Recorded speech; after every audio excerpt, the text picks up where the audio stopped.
Joining me now is Dr. Peter Breggin. Here we go. Let's talk about this. Have you seen this? It's all over social media. Maybe you don't want to see it. Watch. Naked woman stabs, bites victim at Dallas-Fort Worth airport on camera. We're going to have to scramble it. But this woman took her clothes off, is running through the airport and spraying water bottles everywhere and throwing her phone at a big old flat screen television. Now, this is newsworthy because this is becoming a trend. I don't know if you guys know this or not, but all over social media, when we look for news, we're constantly seeing women, and now we've seen a guy as well recently, but a lot of women stripping off their clothes and having what looked like manic meltdowns in the airport or on the airplane. This woman reportedly admitted she had skipped her medication that day, according to this report. Told officers she wanted to be with the flowers and believed she was in a forest when she was handcuffed. She also claimed she was going to heaven and had to come from hell. And she apparently, again, had skipped her medication for the day. However, authorities did not disclose the type of meds she was prescribed. She was initially placed on a mental health hold and now faces charges of aggravated assault with a deadly weapon. All right, let's see if we can show the more family-friendly version. Here we go. Watch this, guys.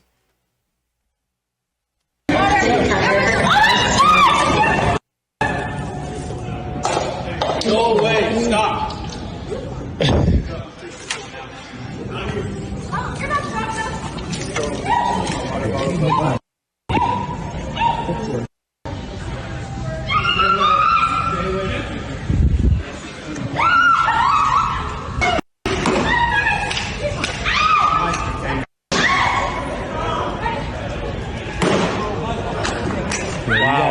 People.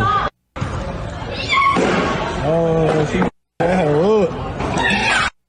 Oh, y'all just gonna let her do that?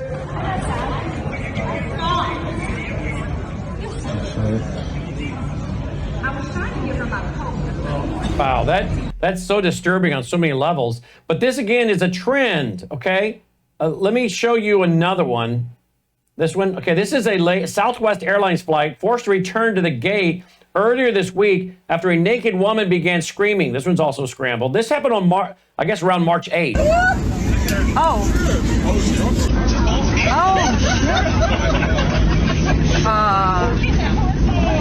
What is she? Can you imagine? Can you imagine being on this flight? And people are all filming it, of course. And she went running up and down the aisles naked. Okay? Up and down the aisles naked. Some kind of obviously manic episode. Again, this is not a one-off. Okay? Here's another lady. Here we go. Sorry, everybody. Are you serious? Okay,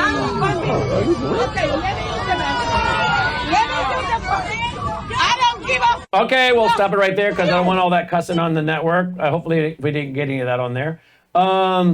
Again, I have all kinds of, well, I shouldn't say all kinds. I got another couple I could show you, but I'll spare the videos because I think we get the idea. This is becoming a common theme. Why?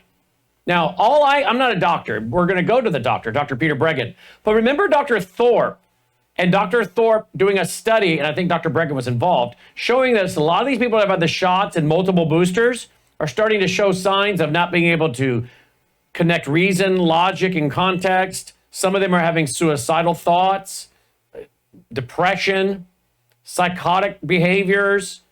I'm not saying that's what this is, but they did a study. We'll ask Dr. Breggin about it.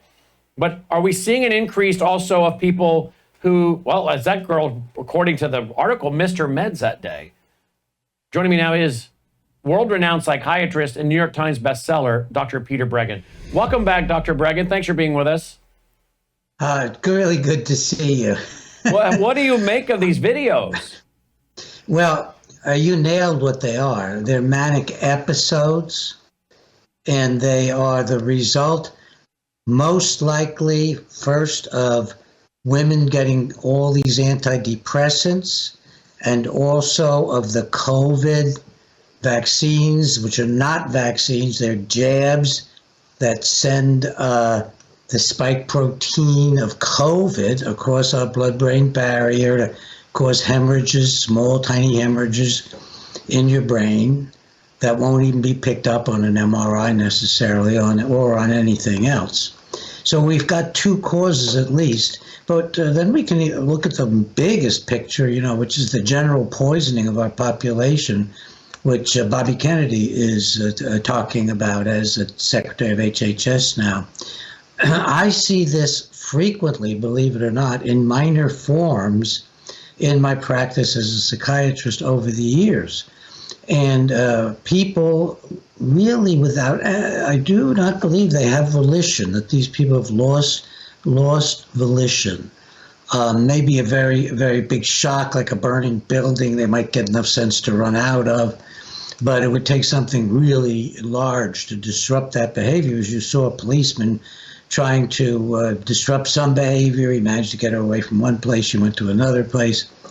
And this is very characteristic of a psychotic, that is a loss of reality, that is an extreme psychiatric reaction, and one that is characterized by racing thoughts, racing thinking, grandiose, wild ideas, frequently aggression, especially frequently aggression if there's thwarting of the person.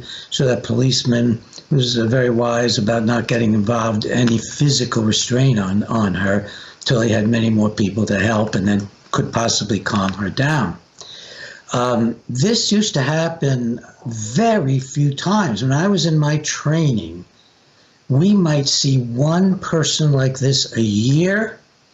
And now, of course, you don't know, of course, but now up to a third of admissions to hospitals could be going through, quote, bipolar disorder, mixed episodes of mania, of getting high and way out of control and godlike, I can do anything.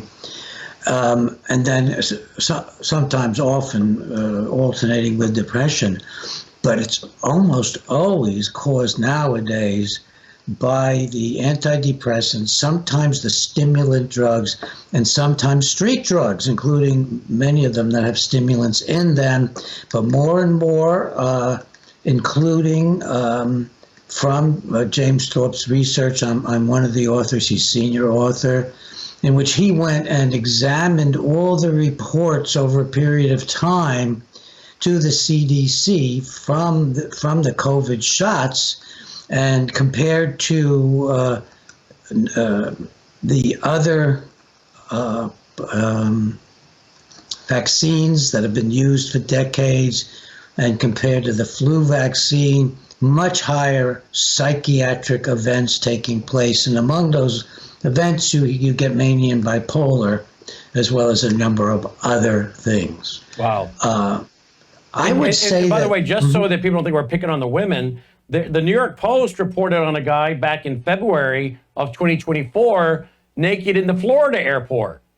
Okay? And again, there's a guy, I'm not going to go up show you more because the guy is naked and I don't want to see his rear end. But there was a naked guy in 2016 in the Nashville airport. Why do they go to taking their clothes off?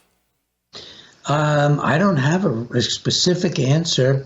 But I can tell you that it's common for people who are going through a manic episode, as I said, usually antidepressant induced, to take their clothes off and go out in the street. And that's how usually often their episode is ended, by a policeman coming and, but eventually several people putting her into a car. And it's mostly women, because predominantly women are the ones who are taking the antidepressants. Used to be very few men. Now that they're getting so popular, that is not because they're wonderful, but people are getting hooked on them, increasingly hooked on them, more and more men too. What the antidepressants do, which is very insidious, and I warned about this all over the country in the early 1990s. And then that's when they got direct-to-consumer advertising, and I eventually got bumped off of all the shows. Wait a minute. I want to stop you right there. You got bumped off all the shows because these drug companies got permission to advertise on TV. They then bumped you off the shows because the networks are getting their money from the the pharmaceutical companies. Exactly. And so therefore they can't say anything bad about the pharmaceuticals, so they therefore can't interview you. When they weren't getting paid, they would have you on. So basically, we now again, more proof that most of the media outlets are just paid shells. They're paid propagandists for whoever, they dance to the tune of whoever's paying the piper. That's right. And on at least 2 occasions back in the 90s, significant people agreed with me, in the research community and said, maybe some of the violence we're seeing is from the antidepressants. Well-known people, they're still well-known, but they never again said that on television. Because they'll lose their slots on TV. Oh, they lose their jobs in the government, too. They'll lose everything. They go for everything. The drug companies are so tight with the deep state, so tight with the globalists. There's no more global organization than the pharmaceutical industry. So once you get into the pharmaceutical industry, you get into all the evil of the empires, you get into all the evil of the globalists. And that's how Ginger and I were able to dive in so deeply behind COVID-19, because we were aware of the drug companies being so globalist, but we had no idea of the extent of the globalism until we started researching it a few years ago. So before we move to a new article by you as well, in Ginger, what is the solution here for the fact that we're seeing, by the way, if we're seeing this many manic meltdowns in public in a very short period of time, this means that this is happening a lot in other places where people don't have cameras. Listen, it happens in my practice, which is now, a telephone practice, but video practice. Even there, I'm seeing people having manic problems many times a year. And I'm able to say, well, let's bring your husband in, or let's bring your wife in, or your son in, whoever is your backup person. And I start to, I work to calm the person down. And that can be done early on because it is a human reaction. How do you calm them down? Well, the first thing I say is, hey, remember I told you that coming off the meds, you might get a little high, you might start doing some things, and I'm a little concerned about you, and I think maybe what we just talked about is an indication from the drugs. Well, I don't think so, the person might say, and I might say, and when was the last time you talked to me in that tone of voice? This is not the real you. Come on, just get in touch with me and get in touch with your husband. Remember, we care about you. I just try to do a good job talking the person down, calming them down. No force, no counter-irritability. The more the person's upset, the more I'm not. And that is a key in all emergencies. The more somebody's upset, the less you want to be. You want to, even if you're in a prize fight, you want to be the one who's not out of control. So, and that helps people. My colleagues don't know that because they just lock them up. Or they double the drug, they give them a new drug. They don't know that you can actually talk to people who are psychotic. But once you see the person running through the streets and things like that, I mean, I remember one terrible case where years and years ago, a man came into my office and I tried to talk him down. I barely knew him. And he said, what are you talking about? Those are my diplomas on the wall, not yours. And out he went. And he unfortunately ran in the streets. I don't know how much clothing he took off, and he ended up in a hospital. And so this is a very tough situation for people. And the bad news is that what it does is that these people end up in emergency rooms, and then they get drugs they especially didn't need. They now get antipsychotics on top of their antidepressants. Wow. And I'll see these people years later, and if possible, I will try to help them come off if they have the proper family support, but it's hard to do that long distance. But when a person starts to have a manic episode, even in your own family, if you just get them back in touch with you, remind them that they loved you yesterday, remind them that no, they've never spent $1,000 before on 3 cases or 4 cases or whatever of something they don't need, and try to reason with them on the basis of that you care about them and you know they care about you, and remind them. Most of my clients, especially nowadays, because they come from the health freedom movement, the freedom movement, believe in God, you remind a person that God's there and, wants to help you calm down. So, if you have a book, what book would you recommend of yours? On this subject of the drugs, Medication Madness. You find it at Amazon, right? Yeah. Yes, and more people are buying it. And then another one, which is very specific about this, and both these are for the lay public. One of my favorite books, it's The Heart of Being Helpful. It describes how you develop a healing aura, a healing presence. If aura is a little too 60s for you, just a healing presence so that people can feel, hey, everything's okay. Because when somebody comes to you in deep emotional distress, the last thing you want to do is go into deep emotional distress. And I think most psychiatrists do that. They get into emotional distress. They think, oh my God, what's going to happen now? Or what was that drug that was last recommended? Or whatever goes through their minds. It's not, I'm not going to have an emergency. This is my patient's emergency. I'll tell them there is no emergency. And that's another thing you can do with this situation. And similarly with suicidal people, you can say there's no emergency. We're going to talk and you're going to find out there's no emergency. I know your wife just left you. Yes, that's a kind of an emergency, but it's not a lethal one. We'll work on it. We'll talk about it. By the way, is she in touch with you? Yeah, she's talking to me still. Okay, let's work on that. In other words, you help the person not have an emergency. Very key, and I don't think anybody even teaches this in psychotherapy. Wow. I mean, right now, the health professions are so cockeyed. What the therapist tends to do when something like this happens, in fact, now feels ethically required to do, but it's not ethics. They get in touch with the psychiatrist or send the person to a psychiatrist so they can get drugged. They don't even know human beings can deal with these things as human beings face to face. If they're caring, if they're courteous, if they're kind, if they're not know-it-all, if they're just trying to lend a hand to somebody who is very upset and frightened and scared. Look at these books. Like, here's one by Dr. Bregan, the antidepressant fact book. What your doctor won't tell you about Prozac, Zoloft, Paxil, Celexa, and Luvox.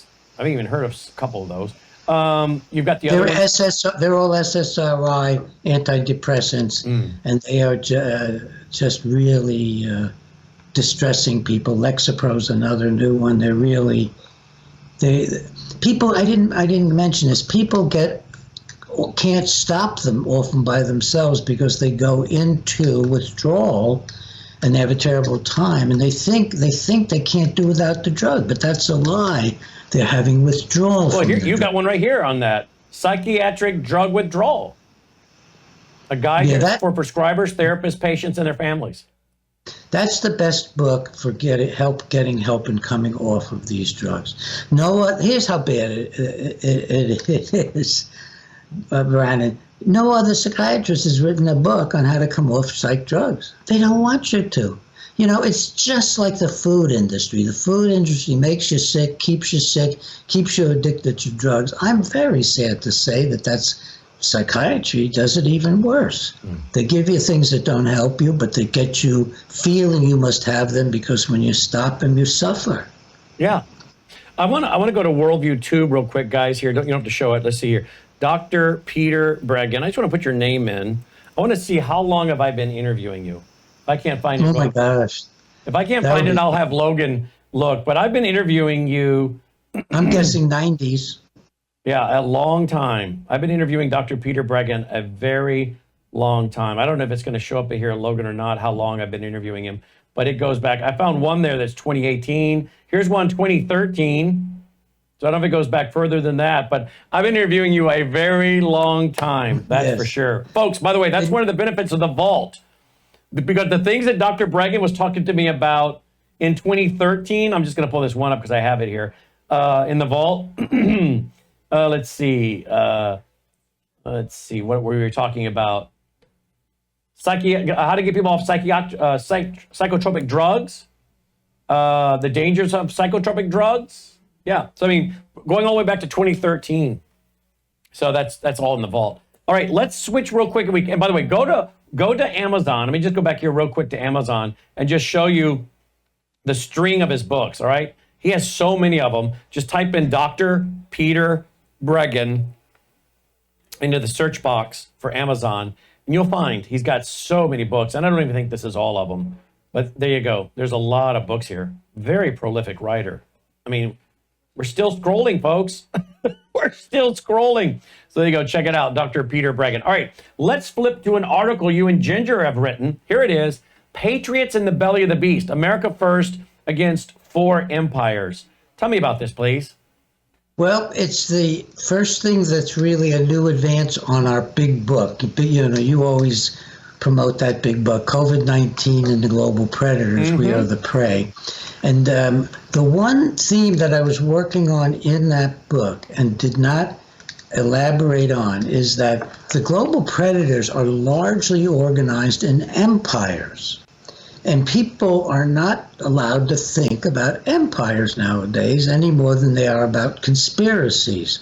Yet for people to get to the top of the human pyramid, bashing everybody beneath them, they have to conspire mightily, and they end up building, depending on their strength, a tribe, a nation, a kingdom, and eventually an empire.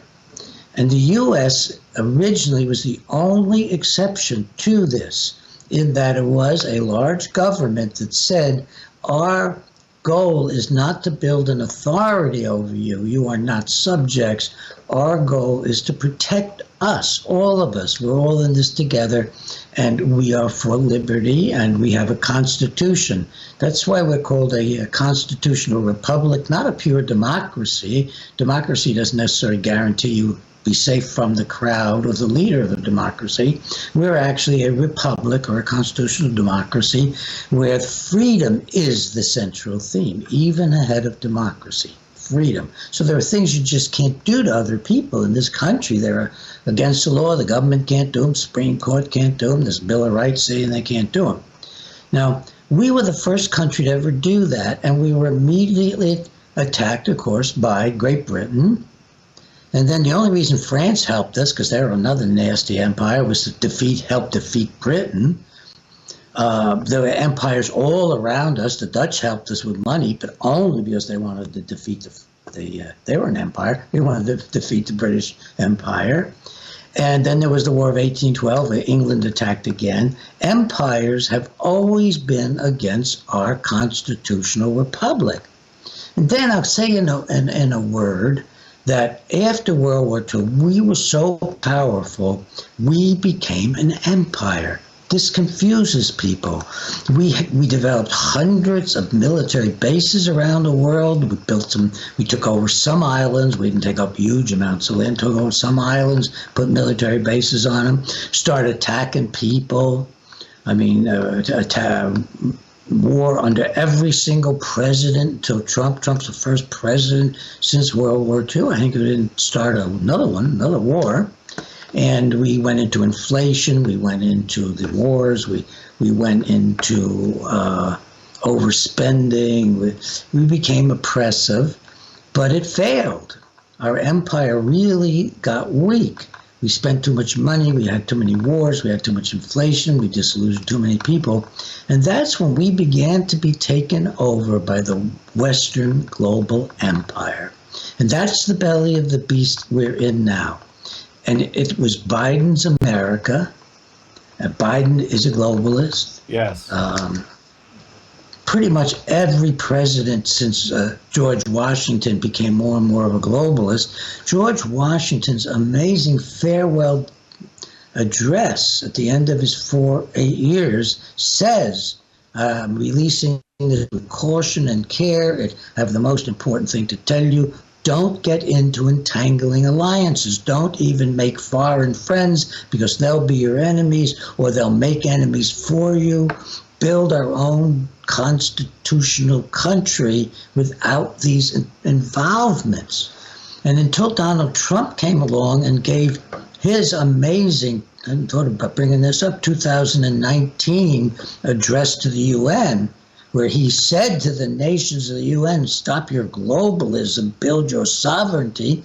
No other president said it like that. Not even Ronnie made that so clear. So this is an amazing thing people really need to know when they're freaking out about Donald Trump. I mean, he actually is the only one to have followed up on Washington's warnings. We got the Monroe Doctrine and other things along the way saying, stay out of our lands, and so on, South America. But the person who laid it on the line was George Washington with great caution and care. And then Donald Trump laid it out in his address, first address to the UN, and he laid it out, as he does in his political things in a phrase or two. No, I'm not a globalist. I'm not in favor of the Koch family or supporting the rich Republicans. I'm for national sovereignty. You might say it that big and maybe no more. But the speech, obviously, he had a lot of help with the speech. That's what they do. It's a magnificent defense of national sovereignty. Wow. So this is where we are now. And what I want people to know is that you will understand what's going on in the world. At first you think these are global predators. They're heartless, nasty, angry human beings. These people like Bill Gates and Klaus Schwab and the heads of NATO and the heads of the EU. And, God, we got a real dizzy of a one. Bill, what to call him, who just came in replacing Trudeau in Canada. He looks like he's really right out of the WEF. So Mark Carney. Yeah. Mm-hmm. So we've got all this going on, but now think beyond just America isn't now an empire. America, the empire, which now is the Western global empire, used the United States to drain our country by giving hundreds of billions of dollars in a Ukrainian war. Yes. You can understand that only in that Biden's doing the bidding of NATO and EU and Great Britain. He's not doing the bidding of hardly anybody in America, except a few guys, maybe Bill Gates or, a few other real nasty Americans, Biden and so on. So you can understand that war as aimed at taking billions of dollars from America to weaken America within the belly of the beast, within the Western global empire, so we won't block the global empire. We have to be flattened. That's why they bring in all the illegals, not just to get votes for the left wing someday. They bring them in because they don't understand the democracy at all. And they won't necessarily know what the principles of sovereignty are, and they'll just become poor workers in the global system. That's why the Kochs want the open borders. They're supposedly libertarians, they're supposedly Republicans, but they're just globalists. They all want to sop the money up. The money disappears, and then it goes back into fabulously wealthy people, corrupt in the Ukraine, people who are part of NATO, people who, some of our weapons are going to Mexico that have been found that far diverted. And then it goes into the military-industrial complex and the banking system. So we are just feeding Western global empire. And that's why it's so compulsive. Now, why are we attacking Russia? Because it's the next global empire I'll talk about. It comes from a long history of empires. It's called the Russian, what is it? The Russian Foundation? Federation? Russian Federation? Federation. Mm-hmm. You're so on top of things, my man. The Russian, you make it easy for this old guy. The Russian Federation, and they are an empire unto themselves. And what do I mean by that? I mean they lust to control as much territory as possible. Putin may not have a quick shot at being the head of all empires and rule the world, but he's got a shot at least getting back the USSR and getting bigger and bigger. So he's another global empire. And then next door to him, and butting on him, of course, is us, the empire, the world global empire, the Western one, but on his other side is the Eastern Chinese global empire. So he's surrounded by global empires. And by the way, you might think the Russians are communists. No, they're not. They're not. They're just gangsters and patriots. You want to know them? Who they are? They're not dominantly run by Christians. They're certainly not run by Jews. Their identity is with Russia and with being gangsters, getting everything they can. That's who they are. And then you've got the Islamic Empire, the Caliphate. And people don't even realize. I mean, the Caliphate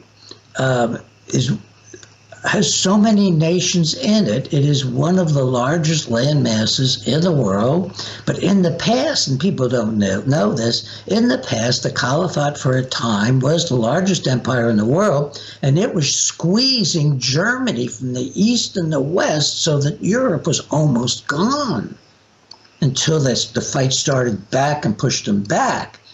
And by the time America is explored by the Spanish, it's because the Spanish have driven out the Caliphate from Spain. And boy, they're really ready then for the next empire, which is the Mayan Empire, I think, that they go after.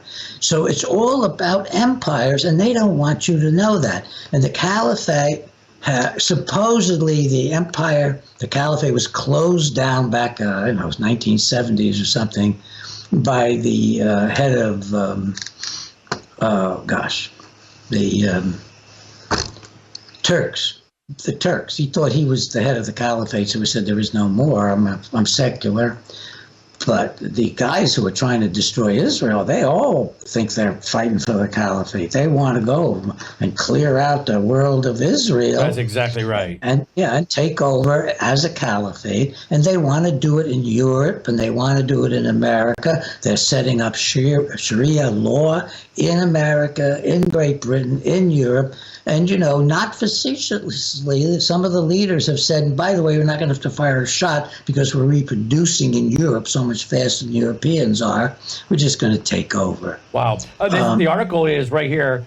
I wish we could keep this going. I wish I wasn't pressed for time because this is an amazing conversation. But folks, Patriots in the belly of the beast, America first against 4 empires. Now, this is a lengthy article, but you should read it because, again, it's giving you history and information that you're just not going to get. And it's written by my friends Peter and Ginger Breggin, and you can get it at Ginger Breggin, Breggin, gingerbreggin.substack.com. Ginger Breggin, Ginger, Breggin, Breggin, gingerbreggin.substack.com. Check it out there, folks, and you'll learn something. I promise you that. And then check out his books on Amazon. Dr. Breggin, as always, love having you on. Thanks for your time tonight.